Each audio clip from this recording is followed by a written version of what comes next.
Tražim pomilovanje. Desanka Maksimović, za nerotkinje. Blagorazumevanje tražim za žene koje nisu dale Bogu Božije i Caru Carevo, koje nisu zanihale u kolevci dete,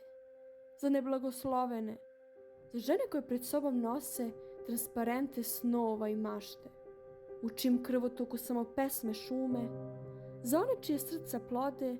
mirisi i žubori vode, čije su naručja puna samo oblaka koje kao ptice nad zemljom prave gnezda i vodeno cveće lepota i rode, za svakoga koji izlazi iz reda svakodnevna, naviknuta, koji je opčinjen luta, nekut, van druma drevna. Tražim pomilovanje, dragi care, za one koje su od mladosti rane privolele se carstvu poezije, koje trepere vazdan kao breze i mesečinom se zanose kao barka, za Jefimije, za Svete Tereze, za svaku Safo i Jovanku od Arka, za sve zanete i nedovršene